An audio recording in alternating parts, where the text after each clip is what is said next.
Hello everyone, King Slayer Koshi here. And the MJ406. And you're probably wondering, what the hell is this?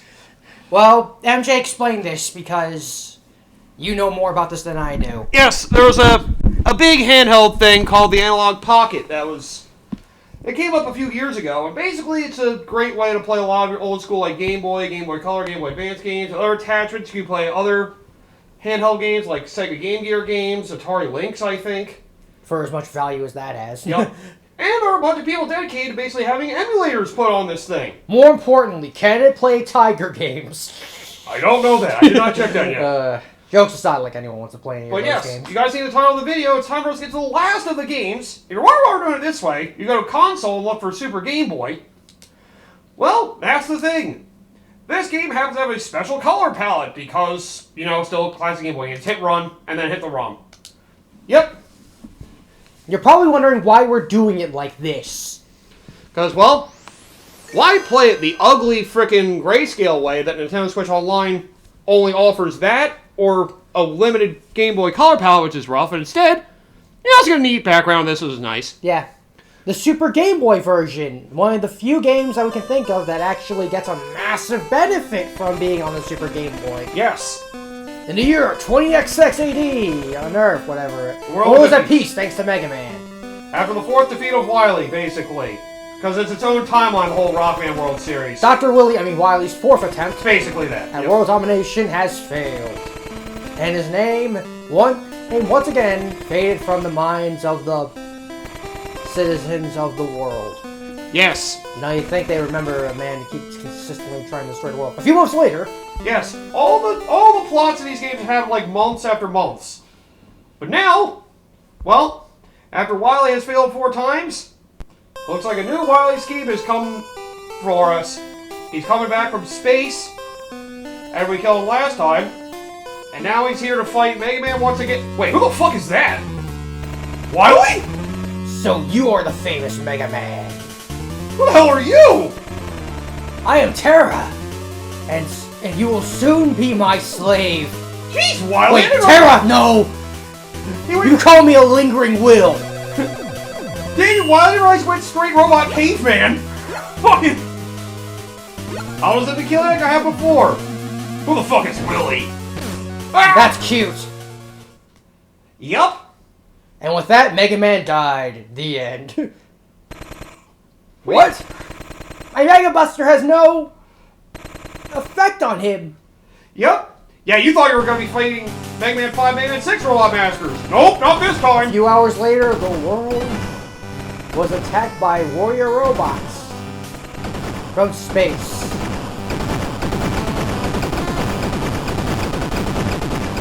Yes. From the depths of space.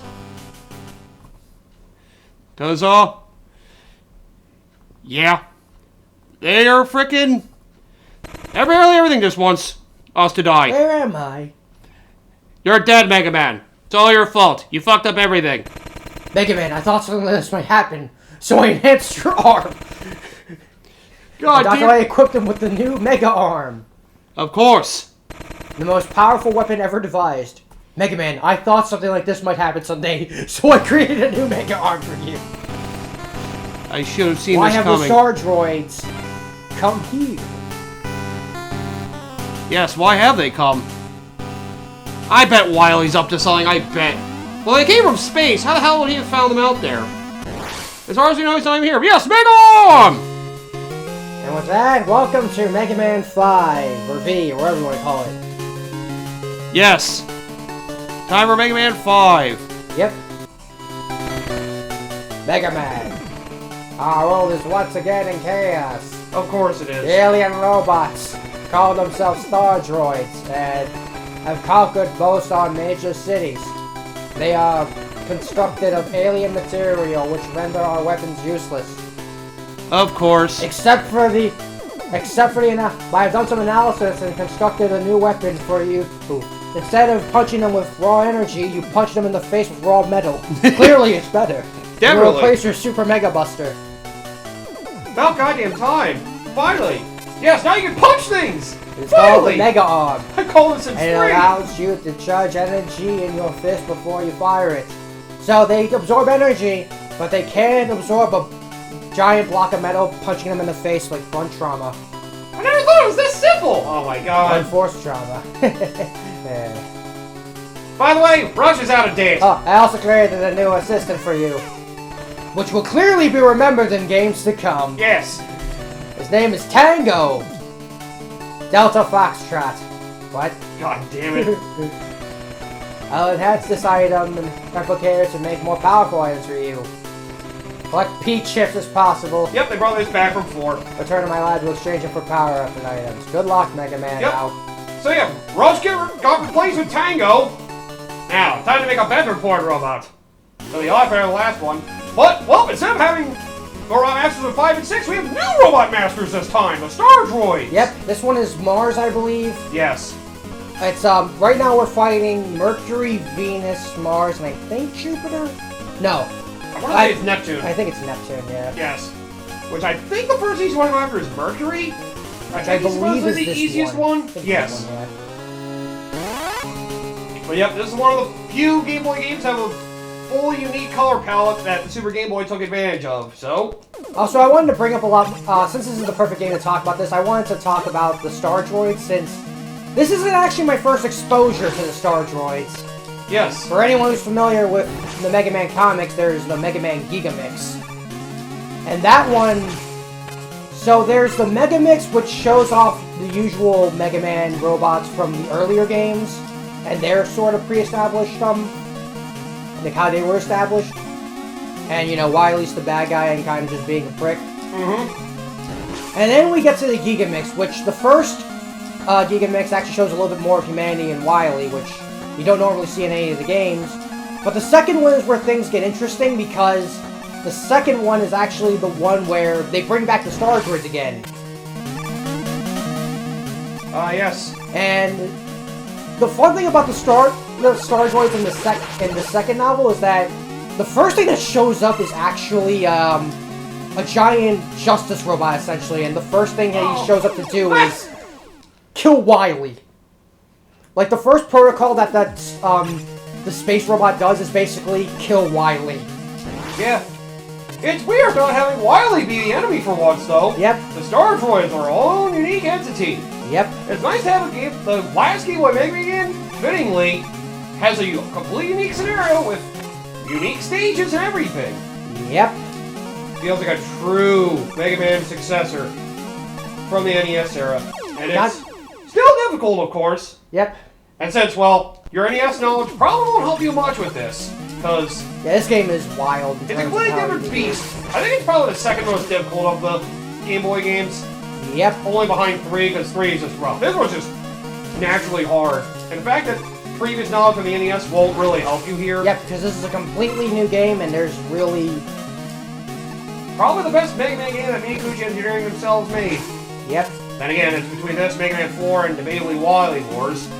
Yeah. We still have to go through 2! And eventually, a lot of the people that work work to make these games would eventually...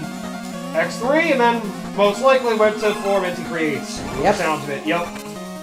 Makes a lot of sense when I think about it. Because yeah, it was like, in the timelines, like months after X3 came out, that's when Inti Creates, they like formed officially in 96. Like I said, like this is the beginning stages of these stages are rough. Yeah, I remember Mercury stage being kind of Mercury hard. stage is rough from what I remember. Also, if I also remember, we gotta also start hunting around because that's not only half. are oh, that's the second half. Second half's where we have to find those things. At least I'm pretty sure. Gotta say, I was trying to remember if it was this game or the last game. I think this game. This game has to hunt. Yeah, like I don't know if it's all optional. I believe it's all optional. Yeah, so I think they all just get you what the optional ones got you in 4. Yeah. And I believe those don't come up till the second half. Because I remember one of the only annoying things level design I have in this game. I know in the second half there are 2 stages that get you 2 different weapons. You need each other's weapons to get the item for that in the other's stage. I believe it's Pluto and Uranus. You need each of their weapons to get into the opposite's room where the item is. So you have to do one of their stages twice if you want to get all those. Yep. It's a bit of a dick move this game has. You know, the game basically picks up on a lot of the design philosophy they learned from 4. So, it plays very similarly to 4. You know? So if you like 4, yeah. you'll definitely like this game. Yeah. Like I said in the Game Boy ones, though, pretty much it's between 4 and 5 being the best 2 of the Game Boy line. Yeah. That's where 5 does have a unique storyline, just... I guess some people think the level design might be slightly better than 4. Although, it's tight for them both. Yeah, they're both really good. Mm-hmm. Yeah. Still, for the unique storyline, I gotta say the last level of this game is freaking intense. Yeah. Like, what this game offers in terms of the fact that of its unique storyline and what it brings to the table. Yeah, we unique, like, standard enemies, too. Stuff you don't see in any other Mega Man games either. The thing is, the most unique Minakuchi engineering got to be in the Mega Man games. Yeah. And eventually they would carry that sort of unique edge to them towards the Zero games, and it... honestly, when you look at it from this perspective, it really does show. Yeah. Yeah, I guess X3, they kind of probably worked with Capcom on that one. Yeah. Where the Game Boy ones were mostly just them, and then Zero Series, well... That's all them. They had like a small bit of help with Capcom from... Well, then again, I mean, Series. technically they had to improvise because, you know, it was supposed to be after X5, but guess what happened? X6 happened, yep. Although, honestly, I personally am glad that it didn't go the way the story went the way it did. Because it did lead to one of my personal favorite villains and a lot of gaming in my mind, just mostly because in Dr. Wily, because I don't really remember many, like, just raw dog evil villains that just, it's like the president is just evil for the sake of it, and they're just ruthless. But I'll save that discussion before we get to the Zero games. Before that, we gotta get through probably X7 and X8. Yep. Well, in theory, we really wanted to do X6, but yeah, you feel it's proper. But before that, we gotta get through every other Mega Man game. So we gotta get through the Legends games, we gotta get through all the Battle Network games. Oh god! Well, actually, here's the thing: we don't have to do Legends because Legends is the last series. I mean, yeah. So in theory, Legends. I was joking, but so I'm just saying, avoid the last X games as long as possible. Yeah. Oh god. They definitely did come out before X7. Yeah, they did. I guess you don't really need a lot of knowledge in the earlier Mega Man games to Legends, don't you? Oh! That's freaking that's a hitbox. It's garbage. Yeah, you happen to walk into it and it hurt you. Oh, we gotta go through the Crusher room again. I do remember this stage being one of the tougher ones. It just has the easiest of the Stardroids. You say easiest, but then you have to remember if I am coming with a lot of help, whether it's easier or not. Yeah, well, none of them are Toad Man, so you know. Yeah. I think this might be the only one I consider, like, easy, though. Once you memorize the pattern, it's not bad. Well, I don't think there's any of them that are, like, really bad, though, to be fair. There might be, like, 1 or 2 that are particularly hard. I think one of them is kind of annoying. I think Mars might be one of them that's difficult. It was either Mars or Pluto. One of the two. Pluto's faster, I remember. Yeah. I'll say, he feels like a boss you fight Mega Man X. You'll understand when we get to him. Oh, yes, because we have Stardroids. Yep, no Mega Man 5 or 6 boss enemies. You have completely unique freaking weapons for Mega Man in this game, too. Yep. Yep, once we get to the weapons, you get something new. Oh, that's not dangerous at all. Oh, I can't wait till they upgrade the Mega Arm. But yes! That's the other thing with this game. They got rid of the charge shots that gave you the Mega Arm, which is basically a ranged punch. You can upgrade it so it basically becomes better. Against their, like, weird interpretation of the, I would say it's a little different from the power adapter from 6. Yeah. It's certainly different, but it's similar. But this one lets you do even more. Especially once you get the upgrades, it gets a lot better. And like I said with Mega Man 4, this game is a pity mechanical, they'll upgrade it. I think with this game, it's... If you lose up 3 continues in a single stage, I think they just upgrade the range. I think if you die another 3 times after that, or lose all your lives 3 times after that, I think they upgrade the power of the charge shot. And I think it was the only 2 upgrades you get for it. But yeah, the only thing that stinks about is that it has a limited range. So, you know, you have to go a little more up close and personal and rely on your playing Buster. In a way, it kind of balances out the power nature of the charge shot. Yeah. You can't really go all the way like a regular Buster shot would. Yeah. It balances it in a way so you can't just, like, obliterate a lot of enemies from afar.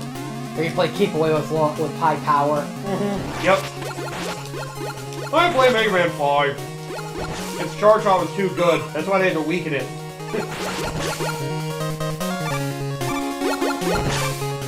It's weird. It's the thing they've never done in another Mega Man game after this. The closest thing we got was what's in 04. Yeah. The unfortunate thing about 04 is that's probably not worth it. Still probably enough E-tanks later on. It's just like the others. You can still only carry up to 4 E-tanks. Oh! And yep. To be fair, this is what I get for not doing a practice playthrough, so expect a lot of failure. Yep. Yep. Yeah, I hope the controller I use doesn't bother you. Apparently it's the best thing to use this analog pocket when you're using it with a dock. The controller itself is fine, it's just... Yeah, you're just... Well... Expect a lot of failure, because... This is the second hardest one. And this is arguably one of the harder stages, I feel. Yeah. Which I did learn something recently when I was looking up stuff from these games. You know, apparently they were thinking of... Apparently, back in the day, they were thinking of doing a remastered collection of all the Game Boy games from Game Boy Advance. Huh. Apparently 2003 was an idea they had. They canceled it, however, in 2004. Of course they would. I'd say that would have been a great way to bring these games over, because most modern audiences, I'm sure, don't know of any of these Game Boy ones at all. That's why I've always been of the firm belief that if any of them, at least this one, should be like remade or remastered for, you know, modern platforms, just to let fans truly appreciate the one unique entry of this whole Game Boy series. There is another thing I also want to bring up to in the conversation about this game. I told you about this before at the end of Mega Man 4, but there's apparently a fan project going on with this game being remade with the graphical style of Mega Man 7. So yes, that's something to look forward to in the future. If only Capcom would pull a Sega and maybe officially license it for themselves and let the creators get their, you know, dues for it. Well, Capcom's too busy focusing on RE and Monster Hunter to really care about anything else right now. That's true. That's true. They don't give a shit about Mega Man. We had a bunch of collections and that's been it. And the last time Mega Man of any value was made was Mega Man 11, and when was that? There was that online Mega Man, there was that mobile Mega Man X Dive game or whatever the hell. Oh yeah, Mega Man Dive, X Dive, or whatever. But I think that was also on PC as well. It's out on PC as well, so... Really, it's... The problem with... It's a gotcha, isn't it? Yeah, yeah, it's a gotcha, so... I remember the gameplay's alright, but you know, like other gotcha things, it feels predatory, so you know. And the thing is, in the remastered, because there's no longer the gotcha element, so it just ends up becoming more of a grind. Well, actually, no. What ended up happening was the original game was a grind that had a lot more of the gotcha elements, but the re-release actually got rid of most of the gotcha elements, but the problem with that was it sort of kind of exposed how shallow the main gameplay loop was. I mean, that is mobile gaming for you. Yeah. I mean, I've heard at least the gameplay itself is actually okay, but, you know, it's just because of the nature of the game as a whole. It's the nature of the style of game that it is. And the problem is, it's that immediate instant gratification sort of deal. Very few mobile games get it down. That's why one of the few developers that people actually like for is Muhuyo. Muhuyo, whatever. The Helio. You know, yeah. Genshin Impact. Yeah. Zenless Zone Zero now. Those are like the only ones, but they also cross-plays on PC. Yeah, what was it again? Was it Hero Game? Yep. But yeah, very few mobile developers have been able to make good mobile games without, you know, the predatory nature. Like I said, like most people don't really find much value in the mobile market because they've always kind of been predatory at their core. Yep. Alright, there we go, we made it. We were only 2 rooms away. I mean, to be fair, I had 0 lives, so if they didn't kill me, he would have. Yep. There we go, Mercury Man, our first of these Stardroids. Yeah, first power, he hops over you. And second one, he'll run through, drop those, and then those will follow him as well. Major repeats those. By the way, yes, he can steal your items if he hits you with his beam. Fun!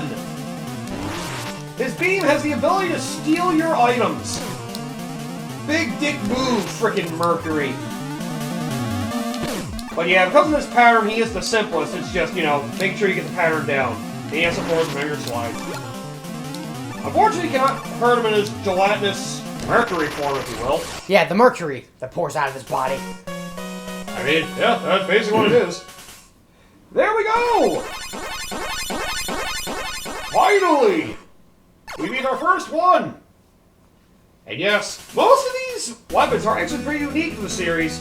I mean, you know, you can still find your, you know, copies similar to those from the, other Mega Man games, but, you know, that's what I think is pretty unique to my knowledge. How do you like the ability to steal energy from your enemies? Merc the Grab Buster. It's crazy having a projectile that can steal things. Alright, I guess the closest thing you get after that is frickin' Bombi.